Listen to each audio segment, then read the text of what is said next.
stop the madness. Okay. Look, every time I see a DynamoDB tutorial or something that actually integrates with it, it's always written the wrong way, in the most predatory, bad way. And so here's the deal. If you are pre-provisioning your DynamoDB, you are being played.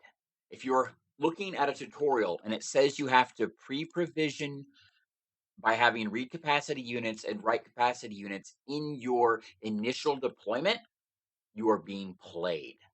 Every single tutorial that says that you shouldn't use billing as needed when you just get started and you don't have any users is lying to you and is actively trying to get you to do the wrong thing so that you spend all your money and you can't compete with them. That is why it's happening. So don't allow it. Use billing that works and don't pre-provision servers when you don't have to.